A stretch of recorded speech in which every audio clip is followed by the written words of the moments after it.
Kana ibnun li Abi Talhah radhiyallahu anhu yashtaki. Dahulu ada sahabat Nabi yang bernama Abu Talhah, yakni ayah sambungnya Anas bin Malik. Baginya ada seorang anak lelaki yang sangat disayangi dalam kondisi sakit. Fa kharaja Abu Talhah. Di hari itu Abu Talhah keluar rumah, yakni melakukan sebuah perjalanan. Fa qubida as-sabiy. Allah takdirkan anak lelaki itu meninggal dunia. Falamma raja'a Abu Talhah qala. Ketika Abu Talhah telah pulang dari perjalanannya, ia berkata kepada istrinya, "Ma fa'ala bani?" Apa yang sedang dikerjakan oleh putraku? Qalat Ummu Sulaim. Maka istri beliau Ummu Sulaim, beliau adalah Rumaisa, ibu dari Anas bin Malik radhiyallahu taala an, mengatakan, yakni wahiyya Ummu Sabin huwa askanu makana. Putramu kuletakkan di tempat yang biasa dia kuletakkan, maksudnya tidur. Maksud beliau tidur. Faqarrabat ilaihi al-'asha fata'asha. Kemudian Ummu Sulaim menyuguhkan untuk suaminya ini makan malam, dan suami menikmati makan malam itu. Summa asaba minha. Lalu Abu Talhah pun mengumpuli Ummu Sulaim, karena pada saat itu di riwayatnya Al-Imam Muslim disebutkan Ummu Sulaim bersolek dengan solekan yang sangat indah. Nanti akan sampai pembahasannya. Falamma faragha qalat. Ketika Abu Talhah telah menyelesaikan hajatnya, ia bertutur, yakni Ummu Sulaim berkata, ini warus sabiyah. Falamma asba Abu Talhah ata Rasulullah sallallahu alaihi wasallam fa akhbarahu fa qala a'rastumul laila. Ini Ummu Sulaim mengatakan, putramu telah meninggal dunia. Kemudian Abu Talhah berpagi hari, subuh, datang menjumpai Nabi, memberitakan hal ini. Nabi berkata kepadanya, apakah semalam kalian berkumpul? Ini apakah engkau tadi malam mengumpuli istrimu? Qala na'am. Kata Abu Talhah, iya. Qala alaihi salatu wassalam, kata Nabi, Allahumma barik lahuma. Ya Allah, berkahilah keduanya, yakni Abu Talhah dan Ummu Sulaim. Fawaladat ghulaman. Lahirlah seorang anak lelaki dari Ummu Sulaim. Faqala li Abu Talhah. Abu Talhah berkata kepada Anas bin Malik, ihmilhu hatta ta'tiya bihi Nabi sallallahu alaihi wasallam. Gendong bayi ini, jumpai Nabi sallallahu alaihi wasallam. Wa ba'asa mahu bitamarat. Bayi ini dibekali dengan beberapa butir kurma. Faqala ama'ahu syai'un. Ketika aku sampai kepada Nabi, Nabi berkata, bayi ini dibekali sesuatu atau tidak? Qala na'am. Kata Anas, iya. Tamarat, cuma beberapa butir kurma. Fa'akhadaha an-nabiy sallallahu alaihi wasallam famadaghaha. Lalu Nabi mengambil kurma itu, lalu beliau mengunyah kurma itu, yakni kurmanya dimakan oleh Nabi. Thumma akhadaha min fihi faja'alaha fi as-sabi thumma hannaqahu wa sammahu Abdullah. Lalu Nabi mengambil kunyahan kurma dari mulutnya, beliau letakkan di dalam mulut si bayi, mentahniknya, mengusapnya pada bagian bibir dan langit-langit si bayi tersebut. Lalu Nabi memberinya nama dengan nama Abdullah. Muttafaqun alaih. Diriwayatkan Imam Al-Bukhari, perawi ini Ibnu Uyainah mengatakan, faqala rajulun minal ansar. Ada salah seorang sahabat Nabi dari kalangan Ansar mengatakan, fara'aitu tis'ata auladin kulluhum qad qara'ul Qur'ana. Yakni min auladi Abdullah al-Maulud.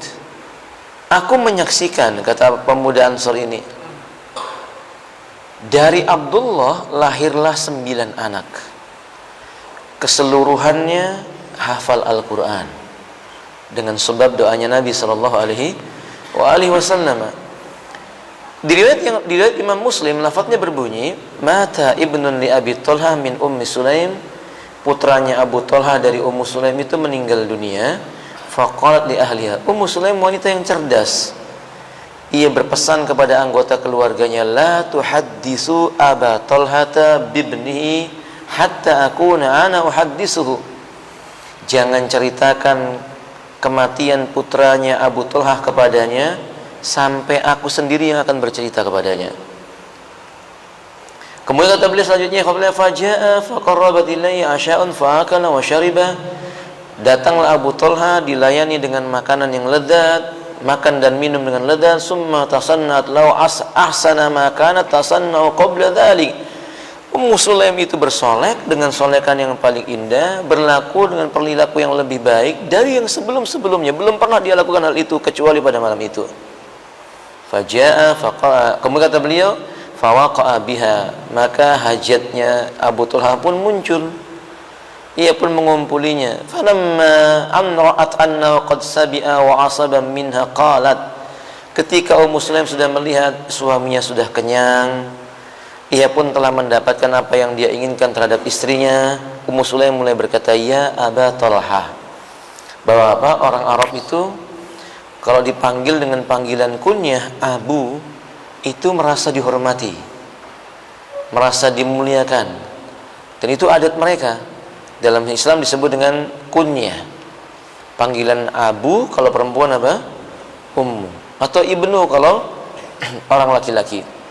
Ya Aba Thalhah, wahai Abu Thalhah, ara'aita law anna qauman a'aru ariyatahum ahla baitin fatalabu ariyatahum alahum ayyamna'uhum, kalau ada seseorang menitipkan beberapa barang berharga miliknya kepada seorang penghuni rumah tertentu, tiba-tiba dia datang kembali dan meminta titipannya, apakah pantas si pemilik rumah ini, kita misalnya, menolak apa yang dia minta dari barang miliknya itu? Qala la, kata Abu Thalhah, yang enggak boleh, harus diberikan.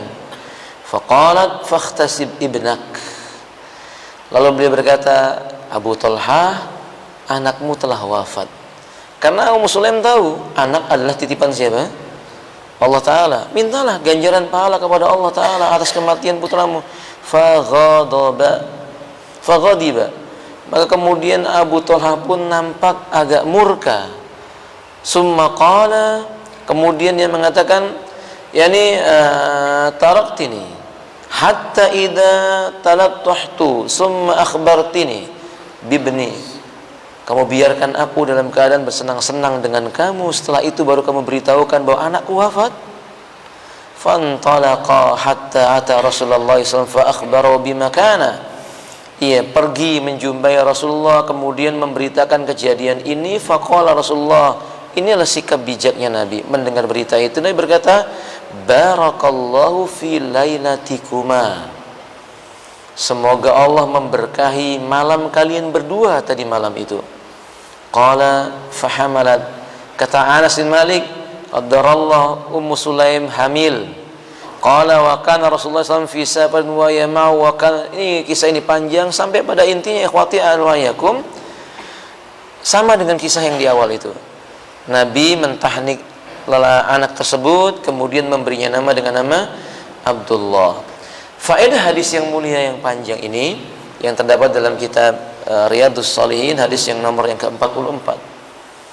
Di antara faedah yang pertama, ikhwati a'azanillahu yakum, hadis ini menjelaskan tentang tiap-tiap manusia Allah akan berikan ujian,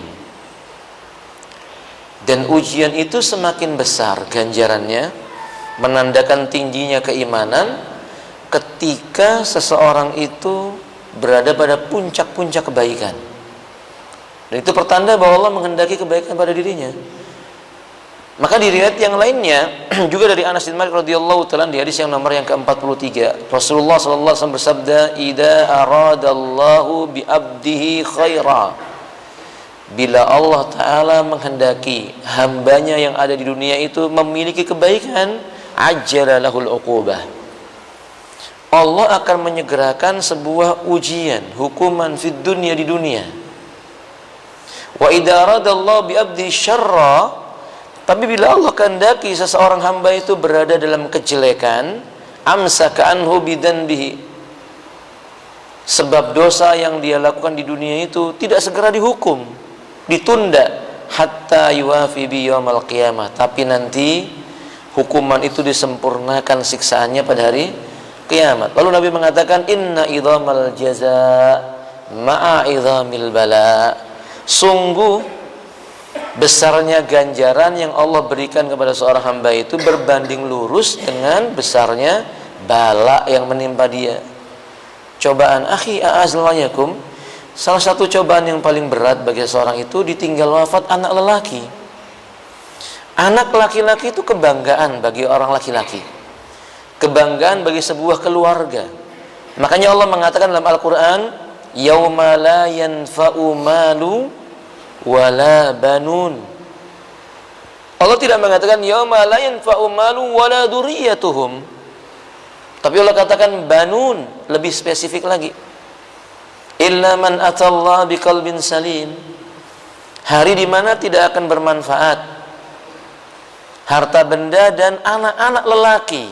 Allah tidak katakan anak-anak keturunan, tapi Allah katakan anak-anak lelaki, karena memang biasanya yang dijadikan kebanggaan dari seseorang itu anak lelaki. Bagaimana nasab datang melalui anak laki-laki, maksudnya bersambung melalui anak laki-laki dan tidak terputus dengannya. Beda dengan anak perempuan, bila dia dinikahi oleh seorang lelaki lalu memiliki anak, nasab kita putus dari anak itu, bersambungnya kepada siapa? Menantu kita yang lelaki. Makanya Allah katakan hari tidak bermanfaat lagi harta dan anak lelaki milik seseorang kecuali yang datang kepada Allah dalam keadaan membawa hati yang bersih. Ditinggal wafat anak laki-laki itu ujian yang besar. Maka Abu Thalha ada perubahan pada wajahnya, yakni muncul kemarahan ketika itu. Ini hal yang wajar. Hada wallahu ta'ala alam bisawab. Nah, ketika seseorang itu bersabar di saat ujian datang kepadanya, Allah Subhanahu wa taala memberikan ganjaran kepadanya. Makanya dalam ucapannya Ummu Salamah kepada Abu Thalha, ia mengatakan fakhtasib ibnak, mintalah kamu ganjaran pahala karena wafatnya anakmu.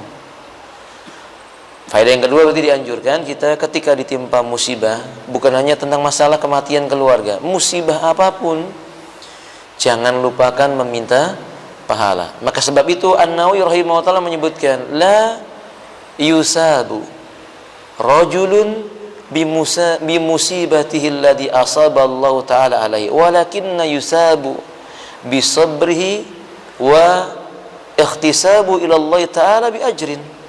Manusia itu tidak diganjar oleh Allah karena musibah yang menimpa. Saya ulangi, musibah yang menimpa seseorang, manusia nggak diganjar karena musibahnya, nggak dapat pahala. Kalau dihapuskan dosa, iya Pak. Perhatikan, orang ditimpakan musibah, naam, dihapuskan dosa. Kama qala Nabi sallallahu alaihi wasallam, ma musibatin asaballahu ta'ala ala abdi inna mukaffiratun lahu min dunubihi. Atau kama qala alaihi salatu wasallam, tidak satu musibah pun yang Allah timpakan kepada seorang hamba melainkan musibah itu akan menghapuskan dosa, karena menghapuskan sebagian dosa-dosanya karena musibah tersebut. Jadi musibah menghapuskan dosa, iya, tapi seseorang itu tidak dikasih ganjaran oleh Allah Ta'ala karena musibah yang menimpanya, kata Imam Nawawi. Lalu apa yang menyebabkan dia dapat ganjaran? Yang menyebabkan dia dapat ganjaran itu dua, kesabaran dan permohonan dia kepada Allah untuk dikasih ganjaran. Jadi kalau seandainya musibah menimpa kita, kita nggak sabar, nggak dapat pahala, cuma dihapuskan dosa. Kalau musibah menimpa kita, kemudian kita nggak berkata, ya Allah, beri aku musibah beri aku ampunan atas musibah yang menimpa aku. Saya ulangi, ya Allah, beri aku ampunan atas musibah yang menimpa diriku ini. Kita nggak dikasih ganjaran sama Allah kalau kita nggak meminta. Sebab itu Nabi melewati seorang wanita yang menangis di atas kuburnya. Qala Nabi sallallahu alaihi wasallam, isbiri, sabarlah, sabarlah. Qal ilaika anni, kata wanita ini, sana pergi, kan musibahnya nggak menimpa kamu, jauhi aku, jauhi aku. Kemudian Nabi pun meninggalkannya. Wanita ini diberitahu bahwa itulah Nabi. Lalu beliau mengejar Nabi SAW, lalu menceritakan bahwa beliau tidak tahu itu Nabi. Kata Nabi, musibah itu, maaf, sabar itu datangnya harusnya dari sejak awal musibah datang. Bila engkau ditimpa musibah, mintalah kepada Allah ganjaran pahala. Au kama qala alaihi salatu wassalam. Karena sehat Bapak, sekecil apapun musibah itu, kita mengucapkan Allahumma ajurni fi musibati. Ya Allah, tolong beri aku ganjaran pahala atas musibah yang menimpa diriku ini. Mungkin tertusuk duri, perilaku orang kepada diri kita, atau hal-hal yang lain yang menggundahkan jiwa kita, ini musibah. Maka ucapan ya Allah, beri aku ganjaran pahala atas musibah yang menimpa diriku ini. Wallahu a'lam bishawab. Ini yang kedua. Yang ketiga, ikhwati a'azalna wa iyyakum.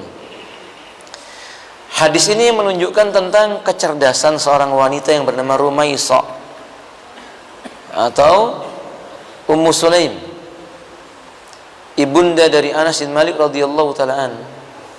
Dan ikhwan, sebagaimana kata orang di negeri kita, buah itu jatuh tidak jauh dari apa? Pokoknya. Maka Anda lihat, Anas bin Malik pun cerdas, secerdas ibunya.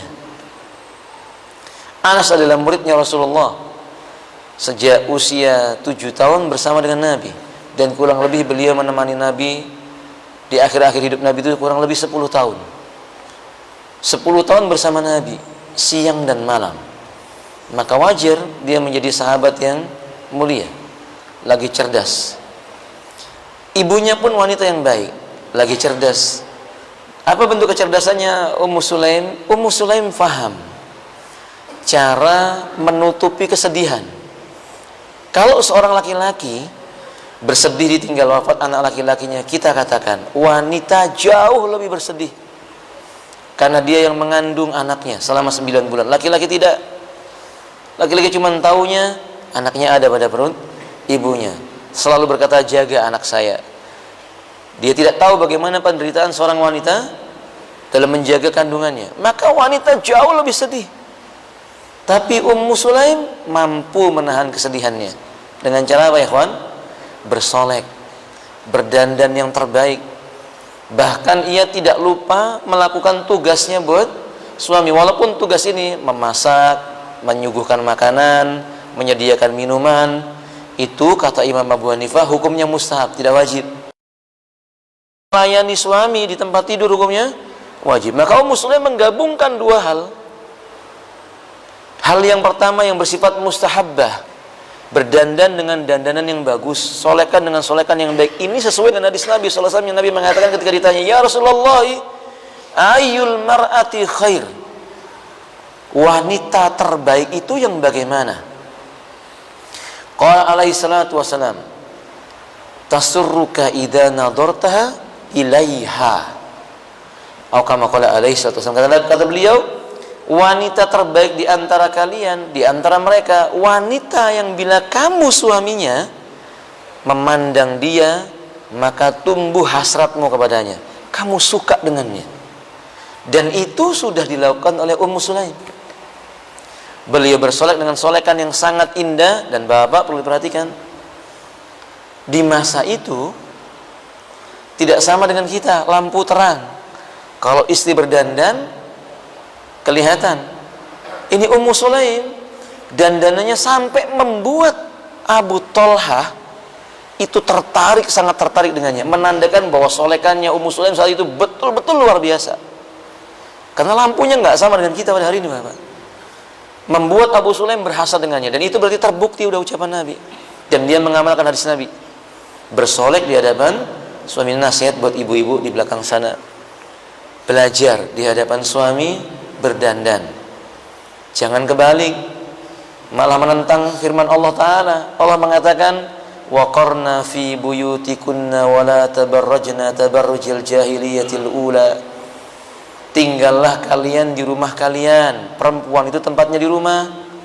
Kalau kalian terpaksa keluar, kata Nabi, jangan bersolek seperti solekan wanita jahiliyah. Jadi jangan kebalik, di luar rumah dandan, acara arisan keluarga di luar rumah dandan, undangan walimatul urus dandan, di rumah Allahul musta'an. Suaminya mau mengucapkan Allahumma ajurni fi musibati, kan begitu. Suaminya, ya Allah kasih pahalaku atas musibah yang menimpa aku. Musibahnya istrinya nggak dandan. Makanya nasihat buat kita semua, ikhwati azmayakum, ajari istri kita bahwa berdandan itu di rumah. Karena dandanan wanita di rumah itu mendatangkan doanya malaikat. Sementara keluar mereka keluar rumah kemudian dengan berdandan itu mendatangkan laknatnya Allah SWT. Naudzubillah summa naudzubillah. Ini hal pertama yang dibuat oleh Muslim. Yang kedua, beliau melayani suaminya di tempat tidurnya. Dan itu wajib, beliau gabungkan yang sunnah dengan yang wajib ini. Bukankah Nabi SAW menyebutkan, idza da'a rajulun imra'atahu ila firasihi summa abad la'anathal malaikatu hatta tusbih. Bila seorang lelaki mengundang istrinya ke tempat peraduannya, kemudian istrinya itu menolak, malaikat mengutuknya sampai waktu pagi. Pemahaman balik hadis ini, kalau wanita itu diundang oleh suaminya kemudian dia datang dan melayaninya, malaikat memohonkan kebaikan baginya. Berarti dua hal ini digabungkan oleh Ummu Sulaim. Masya Allah, la quwwata illa billah. Yang ketiga, ikhwati azmayakum, kecerdasan Ummu Sulaim itu ditunjukkan dari mana? Cara beliau memilih waktu yang tepat menyampaikan sebuah problem dalam rumah tangga kepada pasangan hidupnya. Berumah tangga itu harus pandai menyampaikan sebuah masalah kepada pasangannya, dan pasangan hidup itu tidak mungkin tidak diajak bicara tentang permasalahan. Dan kesalahan dalam rumah tangga itu enggan menceritakan permasalahan hidupnya kepada pasangannya, padahal ini yang dianjurkan. Nabi berkata, innaha awwanum bikum, istrimu dia itu adalah penolong bagimu. Artinya teman dekat yang bisa menolongmu, ceritakan apa yang kamu mau ceritakan. Sebaliknya, Nabi mengatakan an-nisa'u saqaiqur rijal, wanita itu saudara kandungnya laki-laki. Artinya kalau wanita punya masalah, tempat ceritanya yang paling baik siapa? Suaminya. Pesan kami dalam masalah ini, jangan jadi lelaki yang tidak suka mendengarkan keluh kesah siapa? Istri. Laki-laki seberat apapun beban yang dia punya, dia harus bisa menerima keluh kesah istrinya kapanpun waktunya. Dan umumnya keluh kesahnya wanita itu di malam hari. Seperti Ummu Sulaim, ia menceritakan keluh kesahnya kepada suaminya di malam hari, tapi dia pun cerdas. Itu setelah suaminya kenyang perutnya, lezat makanannya, bahkan syahwatnya telah ia tunaikan, baru kemudian bercerita. Ini nasihat buat para wanita. Bukan hal yang baik menceritakan problem kepada suami di meja makan. Itu bukan hal yang baik. Saya teringat dengan nasihat guru-guru kami di masa dahulu. Beliau menasihati bahwa sampaikan kepada istri-istri kalian suatu saat tidak patut menyampaikan permasalahan di meja makan. Dan para sahabat tidak pernah melakukan hal itu. Justru hadis ini, Ummu Sulaim ini mengisahkan beliau di meja makan menemani Abu Sulaim, ditemani makan sampai tuntas, sampai kenyang. Dan biasanya kalau suami sudah kenyang, itu berhajat kepada siapa? Istrinya. Maka dia tunaikan hajatnya, dan setelah itu baru bercerita. Berarti apa? Tempat bercerita paling baik tentang permasalahan itu di mana, ikhwan? Halal firash, di tempat tidur. Itu tempat yang paling baik bagi istri berkeluh kesah kepada siapa? Suaminya. Ini minhajun nubuwah. Ini adalah petunjuk dari hadis yang mulia ini. Maka dalam hadis itu Nabi mengucapkan kalimat apa? Barakallahu fi lailatikuma, semoga Allah memberkahi malam kalian berdua. Dalam hadis yang lainnya beliau mengatakan, Allahumma barik lahuma, ya Allah berkahi dua orang tadi itu, ya Allah berikan keberkahanmu untuk kedua orang itu. Menandakan apa ya ikhwati azwayakum? Nabi ridha dengan metode itu. Bukan sifat Nabi kalau melihat sebuah kesalahan kemudian diam, bukan. Jadi poin yang keempat dari faedah hadis ini, Ummu Sulaim tidak salah, Abu Sulaim yang datang kepada Nabi mengadukan urusannya juga tidak salah. Kedua-duanya didoakan oleh Nabi dengan keberkahan. Berarti faedah yang kelima atau yang keenam yang bisa kita ambil apa? Kalau punya masalah, jangan ceritakan kepada orang yang tidak mengerti tentang agama. Ya, Abu Sulaim marah dengan Ummu Sulaim. Maaf, Abu Talha marah sama Ummu Sulaim. Dia nggak cerita kepada Abu Bakar, padahal Abu Bakar ahli agama. Beliau nggak cerita pula kepada Umar, Utsman, padahal mereka lebih dekat, padahal mereka lebih mudah ditemui mungkin oleh Abu Talha. Tapi beliau datang kepada pemimpinnya kaum muslimin, Rasulullah, karena beliaulah Rasul, lebih bisa dimintai pendapat dan menjaga rahasianya. Dia pun datang kepada Rasulullah. Nasihat, kalau kita punya permasalahan, datang kepada orang yang tepat, jangan setiap orang diceritakan. Ini faedah dari hadis ini yang kelima, yang keenam, yang ketujuh. Hadis ini menjelaskan kepada kita, ikhwati, a'azanillahu wa iyyakum, kemarahan yang keluar dari seseorang, baik laki-laki perempuan, selama tidak melewati batas-batas syariat, itu nggak diharamkan, hal yang wajar. Hati seseorang mendengar berita, kemudian muncul sikap tertentu, itu nggak sampai haram. Tapi kalau kemarahan itu berbentuk niyaha, sampai kemudian menangis, menempelin pipi, merobek-robek pakaian, hukumnya haram. Ada wallahu alam bisa. Faedah yang kedelapan, anjuran Bapak.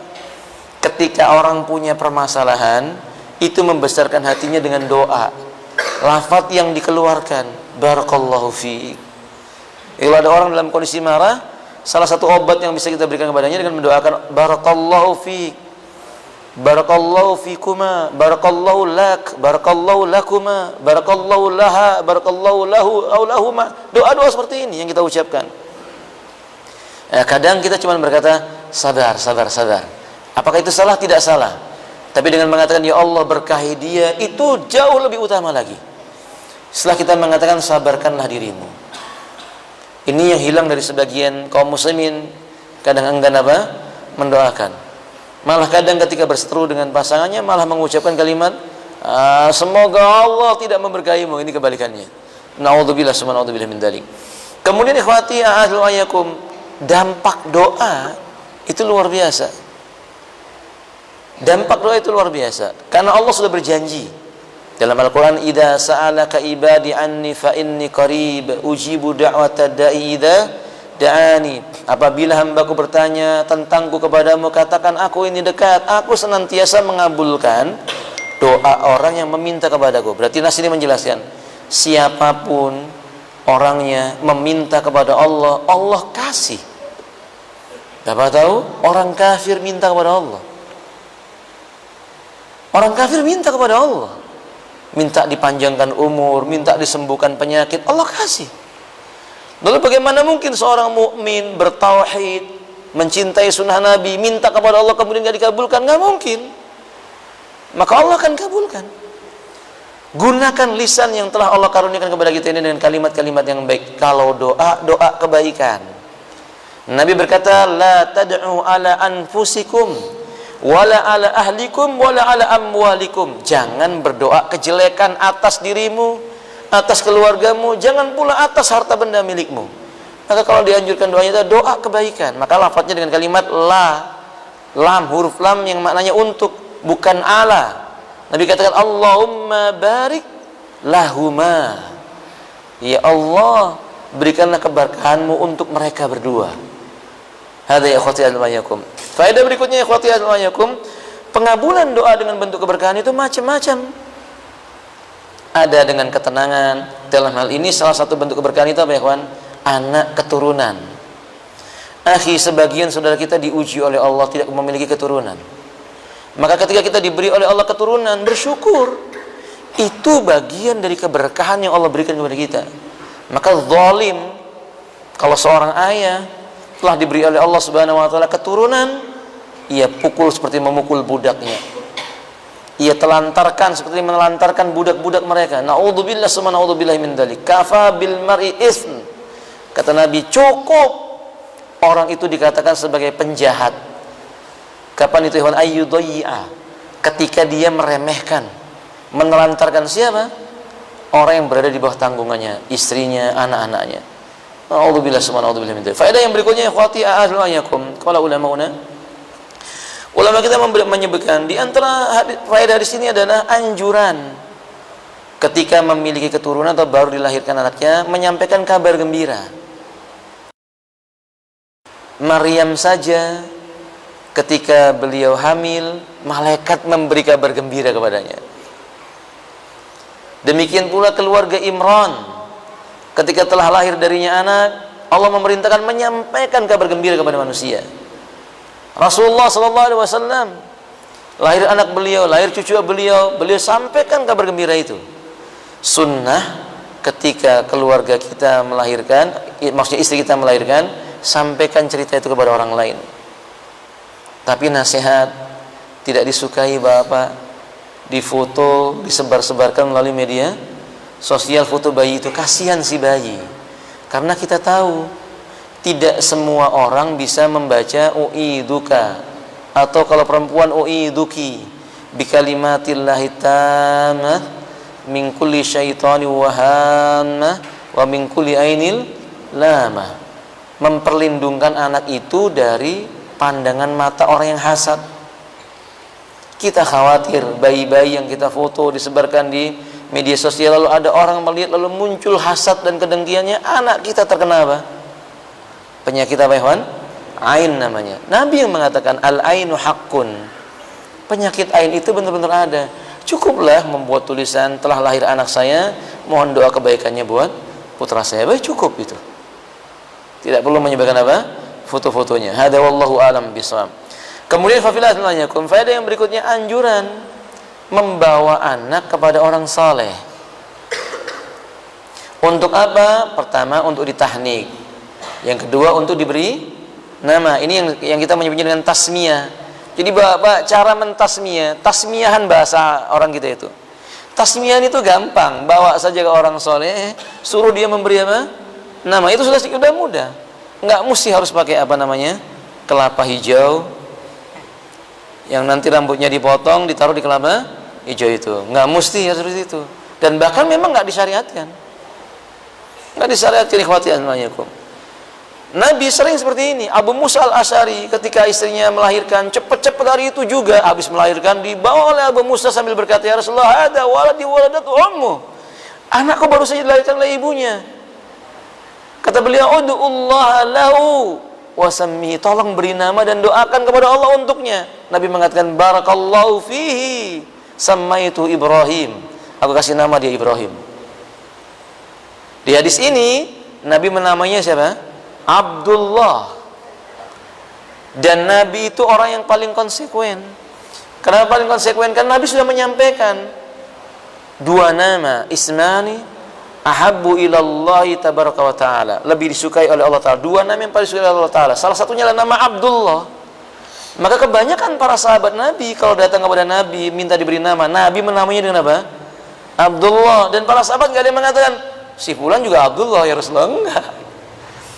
Kita ini kadang-kadang kalau punya nama yang pasaran malu, keliru. Nama itu kalau pasaran malah barokah. Bukti bahwa nama itu disukai oleh Allah, maka banyak orang yang menyukainya. Maka kalau kita punya anak, nama anak kita Abdullah, tetangga kita Abdullah, yang kanan yang kiri juga Abdullah, depan Abdullah, belakang Abdullah, enggak apa-apa. Wong sahabat kebanyakannya namanya siapa? Dan sahabat-sahabat besar itu Pak, nama-namanya Abdullah. Anaknya Umar bin Khattab siapa Pak? Abdullah ibnu Umar. Belum lagi Abdullah ibnu Mas'ud. Belum lagi Abdullah ibnu Abbas. Belum lagi Abdullah ibnu Amr ibnu Al-As. Belum lagi Abdullah ibnu Abi Musa al-Asy'ari, Abdullah ibnu Abi Thalha. Banyak banget Abdullahnya. Dan semua sahabat besar. Jangan malu kalau punya anak dinamai dengan nama apa? Abdullah. Ustaz nanti dipanggil apa? Dul Ustaz. Nggak apa-apa. Karena dia belum paham. Kita tinggal jangan dipanggil Dul, panggillah Abdullah. Hada wallahu ta'ala alam bisawab. Tapi ikhwati, faedah berikutnya ikhwati manyakum, di hadis ini Nabi mentahnik. Cara mentahniknya dengan apa? Mengunyah kurmanya. Tapi kan liur Nabi barokah ya ikhwan. Liurnya Rasulullah itu barokah. Ya, kalau kita, akhi tolong tahnik anak saya, repot ini, apalagi lagi musim corona ini Pak. Maka nasihatnya bagaimana ya ikhwati anwayakum? Yang mentahnik sebaiknya siapa? Ya ayahnya.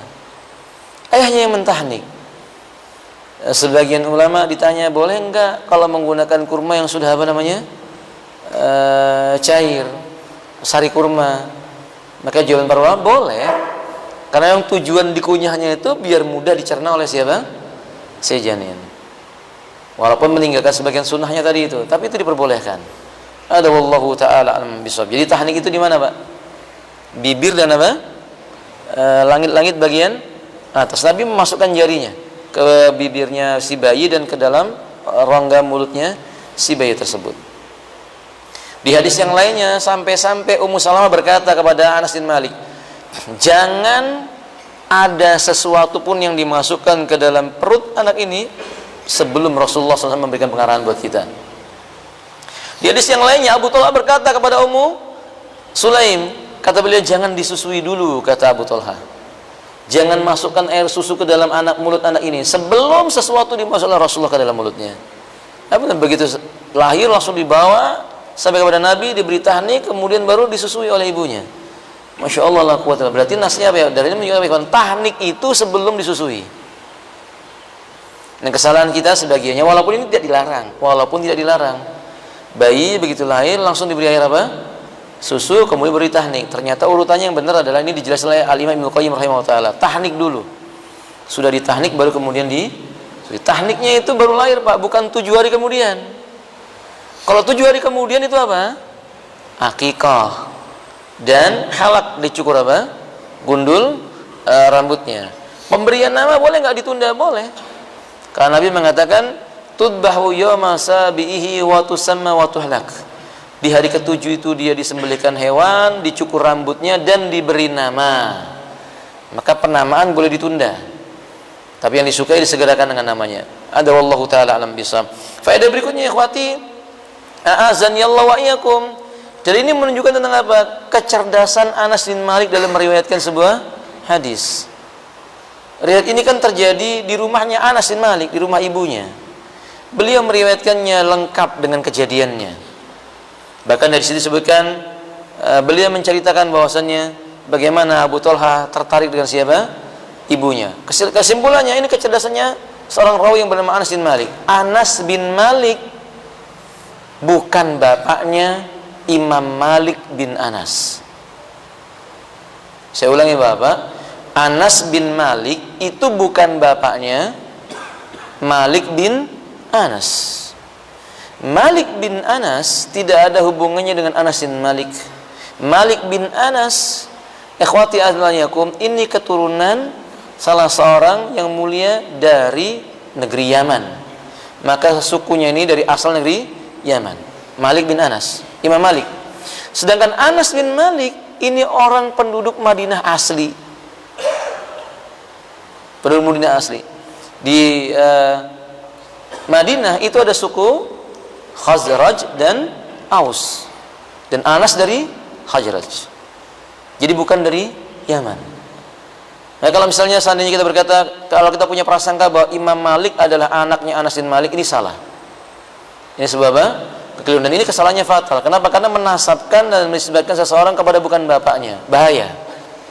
Kenapa berbahaya? Nabi mengatakan dalam riwayat yang sahih, la'anallahu may yunsibu nafsahu li ghairi abihi. Allah melaknat kepada seseorang yang menasabkan dirinya kepada selain siapa? Ayah kandungnya.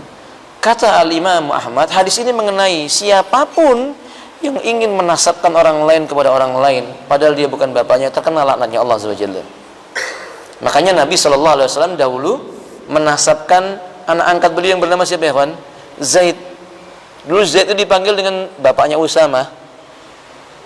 Nabi punya seorang sahabat yang bernama Usama. Usama ini anaknya Zaid. Zaid ini anak kesayang, anak angkatnya Rasulullah. Dulunya dipanggil dengan Zaid bin Muhammad. Lalu Allah melarang hal itu. Maka dikembalikan kepada nasabnya yang awal. Tidak lagi dipanggil dengan panggilan Zaid bin Muhammad, tapi Zaid kepada bapaknya nasabnya. Nah, setelah itu ikhwati azmanyakum, ini penting. Kita pun tidak boleh menasabkan orang lain kepada diri kita. Kalau kita ngangkat anak, nggak boleh kita katakan fulan bin kita, nama kita, nggak boleh. Ini terkena laknatnya Allah SWT. Atau kita mengatakan fulan putranya si fulan dalam artinya bin nasab. Tapi kalau sekedar anakmu bagaimana kabarnya, karena ini biasa seorang guru memanggil muridnya dengan perkataan apa? Wahai anakku. Nabi SAW berkata kepada sahabat-sahabatnya, ya ghulam, wahai anak, wahai putraku, ya bunayya, wahai anakku, boleh, nggak ada masalah. Atau kalau kita punya teman kita mungkin mengangkat anak, lalu kita berkata, anak antum bagaimana? Maksudnya lah anak angkatnya, nggak masalah. Tapi kalau kita berkata, bagaimana nasabnya kepada engkau? Ini nggak boleh. Ada wallahu a'lam bishawab. Terakhir ikhwati a'azzallahu. Di sini menjelaskan kepada kita bahwa sabar adalah bagian hidup seorang hamba. Kesuksesan seorang hamba di kehidupan dunia ini dengan kesabaran. Semakin bersabar, semakin sukses orang tersebut. Dan kesabaran dimulai dengan apa ya kawan? Lisan. Abu Thalhah marah, tapi kemarahan beliau tidak diungkapkan dengan mulut. Dia hanya berkata, engkau layani aku sampai aku merasa puas dengan pelayananmu, kemudian engkau beritakan anakku sudah wafat, aku kecewa. Cuman begitu. Tidak disebutkan di sana dengan kalimat Abu Thalhah murka, mengangkat suaranya sambil berkata, engkau tidak tahu adab. Enggak begitu. Maka kesabaran itu dinilai dari apa ya kawan? Lisan. Dan yang kedua baru dari apa? Sikap. Maka kalau kita ingin melihat kita termasuk sabar atau tidak, dilihat mulut kita bisa kita kendalikan tidak. Kalau kita sanggup menahan lisan kita tidak berkata kecuali yang baik, lalu sanggup membawa badan kita tidak pergi kecuali ke tempat yang baik, kepada orang soleh, ke masjid untuk zikrullah, insya Allah kita sabar. Tapi kalau mulut kita membentak, lalu keluar rumah, pergi ke tempat dugem, ini masih celaka. Masih celaka seperti ini. Ini bukan kesabaran. Dia tidak sanggup menerima ujian dan dia gagal. Nas'alullah ta'ala as-salama wal afiyah. Ini faedah di antara faedah-faedah yang banyak. Saya hanya menyebutkan sebagiannya. Di buku ini faedah ini disebutkan sampai 4 lembar. Saya tadi hanya menyebutkan beberapa poin saja. Semoga bermanfaat. Silahkan rujuk dalam kitab Bahjatun Nadirin Sarhu Riyadus Salihin, ditulis oleh Abu Usamah Salim bin Id Al-Hilali hafidhahullah ta'ala. Semoga bermanfaat. Akhiru da'wana alhamdulillahi rabbil alamin. Subhanakallahumma wa bihamdika asyhadu an la ilaha illa anta astaghfiruka wa atubu ilaik. Assalamualaikum warahmatullahi wabarakatuh.